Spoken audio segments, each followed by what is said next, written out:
Assalamu alaikum. I've been here listening to the eminent speakers with great interest. At the same time, we have been talking about the global strategic threat and response and the global order. We also mentioned medieval style of politics. And I remember a toy, and maybe some of you may not even remember that, which was called a kaleidoscope. And you held it in front of your eye as a child and you twisted it, and the pieces of glass inside the toy took up different combinations. And looking at this and the discussion, it seems that the global order is changing in the same manner. It disappoints me that humanity refuses to learn. And I've been reading about the history of war for a long time. And it keeps on repeating itself. Where do we learn? What do we learn? We unlearn, every generation unlearns what it has learned. There are new instruments, there is new thinking of how to wage war. The only change which I see between the 18th, 19th, 20th and 21st century is modification of how you wield different weapons and how you wage war. So ladies and gentlemen, I want to challenge you in thinking in a different way. For example, 4 of us in this hall start fighting on an issue. It will come to fisticuffs. It will come to a stick if we had sticks. It will come to guns if we had guns. And how would you react? The learned people in this hall, how would you react? You'll be ashamed of it. How can that happen? We know to avoid that. We know to have dialogue. We know to cool down our tempers. But this reaction is here in this hall. This reaction is there in our own societies. And we have established rules of order. We established constitutions. We have established institutions to implement order within our own countries. Sometimes it fails. But as soon as we start looking outside, we consider the others as unequals, less literate, less knowing. But if I again go back and look at history of the world as far as wars are concerned, it was always to try and exploit a resource somewhere. History of war, to loot and plunder the storage of toil, loot and plunder what people may have accumulated in their houses and homes, to catch slaves, to arrest women, take them home. That was the history of war. The exploitation and plunder of other regions. The exploitation of the earth, mineral resources, oil for example, later on. And that exploitation continues. But the world has changed, So ladies and gentlemen, the world has changed. While we have the same instruments, the same logic, the same history, and except the new world order is again a kaleidoscope of things, but our rationality towards war, why do we need war? That hasn't changed. The instruments of war are changing. The packaging of war keeps on changing. And that packaging can be very different. A bitter pill, for example, of exploitation of resources can be packaged in new information, can be packaged in some Islamophobia or xenophobia, can be packaged as a democracy. But it seems as the ultimate end is exploitation of resources and of people still. The new world order and the new wars are not going to give you some peace. Peace is so elusive. Peace cannot be a result of war. Can you ever imagine that fire will not damage? Fire will damage. It's in the nature of fire to damage, to destroy. How can war ever think of rebuilding? And I don't know any time in history in which war has led to rebuilding of a nation. for any reason. So therefore, ladies and gentlemen, thinkers as prominent as you are, leading the destiny of nations, refuse to look at something, do some lateral thinking. Some of you remember the name Edward de Bono, who talked about lateral thinking. Dump the present logic somewhere. Restart this logic. As what you call in computer terms and international terms also, reset how you think about the new world order. And I would recommend a book, many books I will talk about here, The New Rules of War, recently published in 2019 by Sean McFate, who was teaching at National Defense University and teaches at Georgetown. And he mentions the basic principles of war, and he mentions George S. Patton in 1944, before the D-Day. He says Americans play to win wars. They have never lost, nor will they ever lose a war. And war, therefore, is like a game to be won, but with a lot of benefits. And it has changed over the time. War has been privatized. Drug wars, super rich people have people guarding them, drug lords, warlords, rent a mercenary. In fact, not very old. In fact, the last issue of The Economist has an obituary of a mercenary from South Africa. Even mercenaries have been used in recent wars in Iraq and elsewhere. So war is not about nationalism of any sort. Wars are about winning. And the destruction created by wars is so evident today. While it was mentioned that the poverty levels have reduced, but economic disparity has increased. While it was mentioned that there is peace all around in a lot of places, the entire Muslim world, starting from Afghanistan to Libya, has self-destroyed and destroyed by other people with different interests. We have suffered it.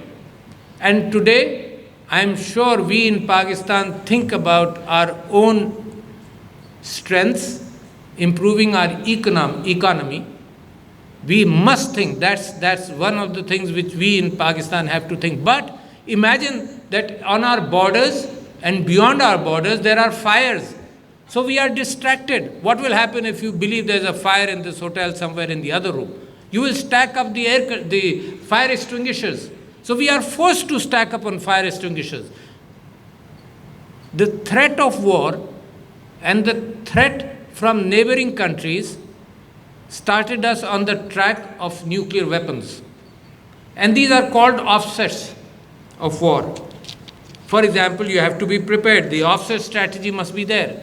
So what was the offset strategy? For example, gunpowder. That was the medieval times offset strategy, where it gave strength to people. In the modern era, the first offset was nuclear weapons in the 50s.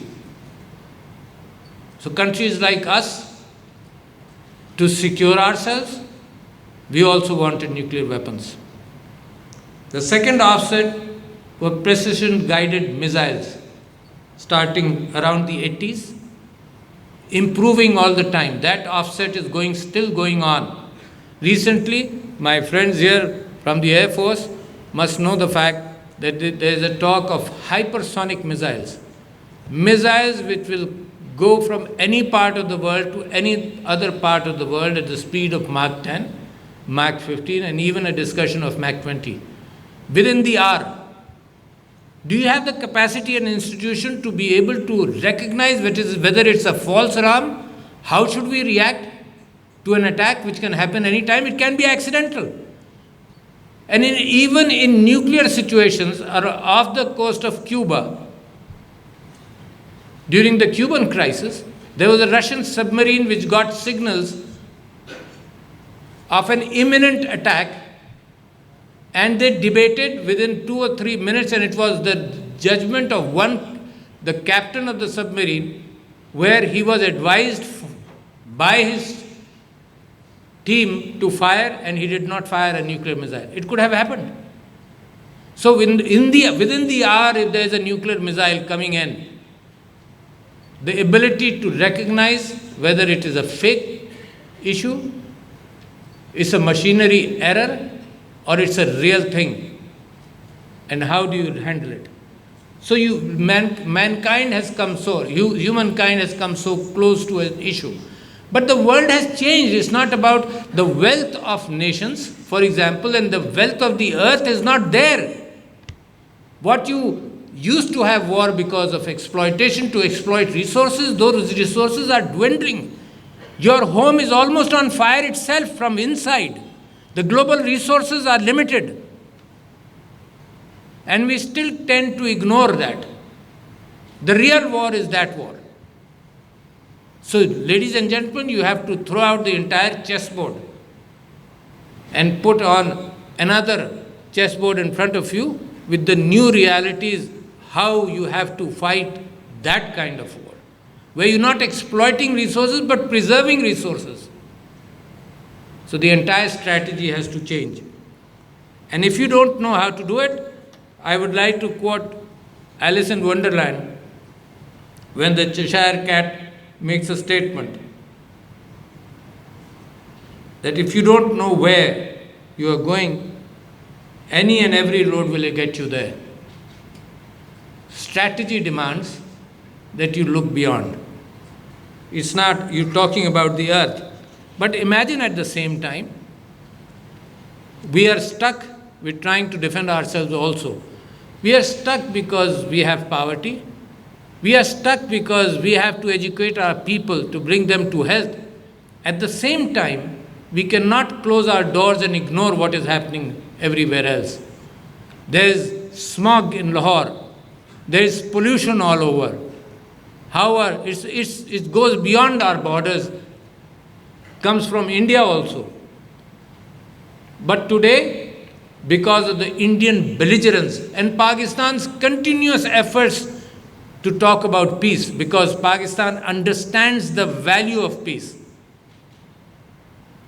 And I'm also disappointed when I talk about that, Pakistan's overtures, despite the fact we shot down Indian aircrafts, we returned the pilot looking for peace. When this present government came in, Mr. Imran Khan, in his first speech, talked about peace. He said, you move one step forward, we'll move 5 steps forward to try and achieve peace. Because we understand the value of peace.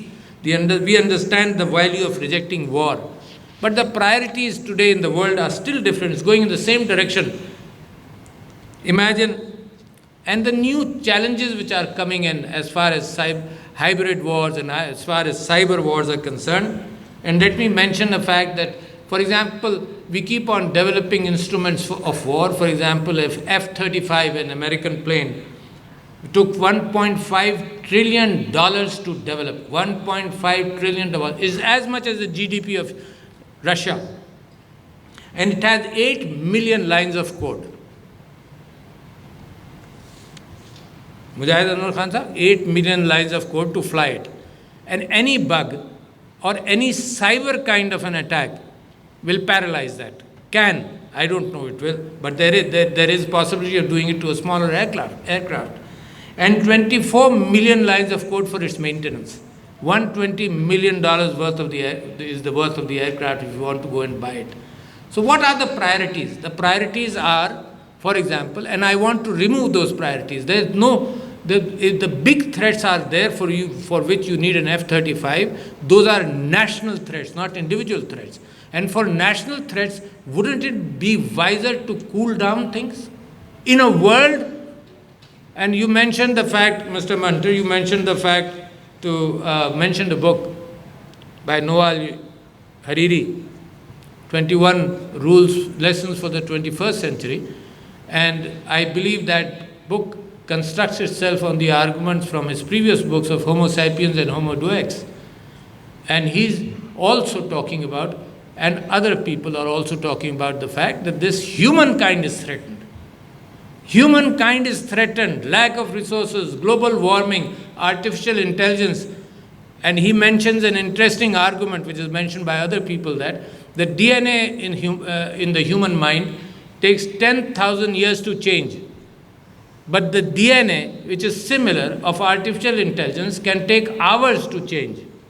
So therefore, the ability of artificial intelligence to build mankind, or even to destroy through instruments created by mankind, is tremendous.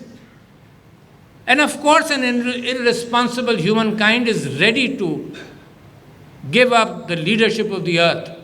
And that is the question which has been raised by Mr. Hariri and even by other people. Stephen Hawking, in his last book, has talked about the same thing. He's a physicist. But when he talks about the world, he says there's relatively little hope of mankind surviving.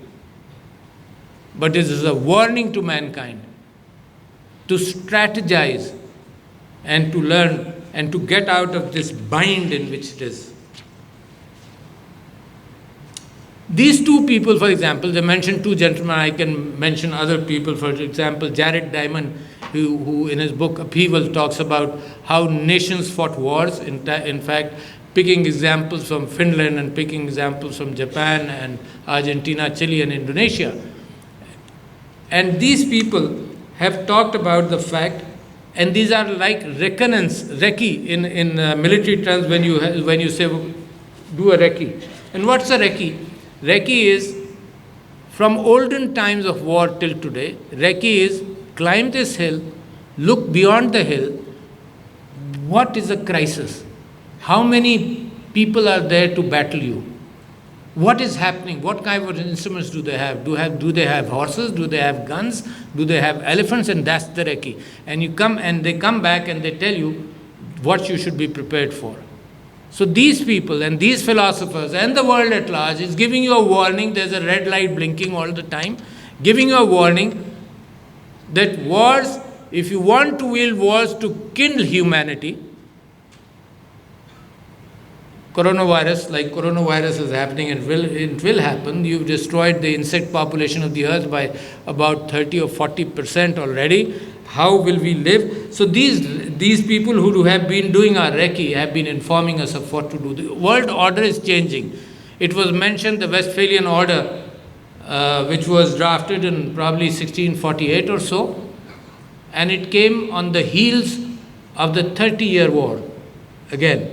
And the 30-year war was fought from 1618 and went on for 30 years, and that's 1648, the Westphalian Order came in, and millions, at that time, hundreds of thousands of people were killed.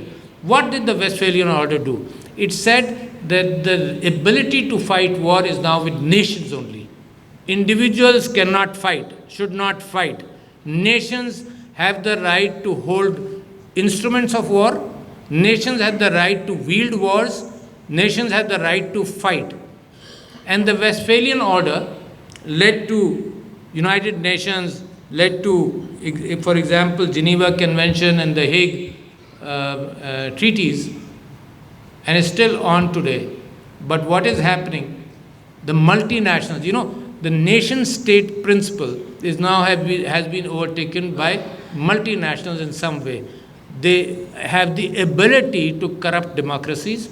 They have the money to be able to corrupt democracies. They have a bigger power than the small countries of the world, and they are showing that kind of power already in the fact that your minds are being influenced by social media, for example. Minds are influenced, elections are influenced by social media. You've seen that happen. So therefore, if multinationals who do not get elected by a group of people whose principles may be only to survive and to make profit, if they are able to affect people's opinions, that's a different kind of war. So institutions, democratic institutions today, the parliaments, the United Nations, are not today geared up to the changing realities. So I believe thinkers like all of you here, and you would deliberate for the next two days, I would like you to think about all these situations and further pressure, limited resources, the global warming, the destruction of insect population and so many habitats, and the disruptive potential of new and the economic disorder which can be created by new kinds of intelligence which are coming in. I think the challenge is huge. And I think I see that the hope of the United Nations, when the Kashmir issue came up, it was a newborn Pakistan, it was a newborn United Nations. There was hope of morality and justice. And it has yielded. What do we teach our children? We teach our children morality and justice. But what we practice is very different. Morality and justice first is in the house, we try and practice that. But as we go beyond, there are vested interests. And when nations start talking about themselves and others, morality and justice is the first victim. Vested interests become more important. Like I said, the history of war is on exploitation of others' resources. It is good to get lectured on the fact that what Pakistan can do and should do, and I believe we will do. But these are wheels in the world order, where if there are fires outside our borders and we are just thinking about our own economy, not getting ready to face destruction if it can happen, I think that lesson, therefore, is very vague and it will not sink in. So what I'm saying, ladies and gentlemen, is that as the times are changing, our attitudes towards what we need to do, the institutions which are there, are not fulfilling those. Like I said, I don't see institutions, I see institutions of vested interest. I see there can be trouble in India, Muslims killed in a minorities killed. Forget about it. 6 were killed, 3,006 were killed. But countries do not take action. Modi was not given a US visa for 10 years. What changed? Did he change himself? What changed? Didn't we succumb to vested interest? We sacrifice morality. Stop teaching children morality and justice. Tell them that might is right. If you are powerful, you can snatch the toy of the other boy. Do not have to be decent. You have to have a homophobia that this family is important first, then a xenophobia, or then an Islamophobia. All actions we do, people learn from actions. I have always believed in my life that my children will learn from my actions. And you believe that everywhere there can be death and destruction, and people in my house will not use the same instruments to destroy themselves. So ladies and gentlemen, it's probably a totally different perspective from what you intended to talk about.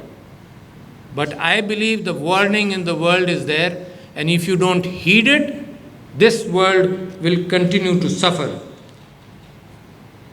So, ladies and gentlemen, I leave you with your thoughts. Thank you very much.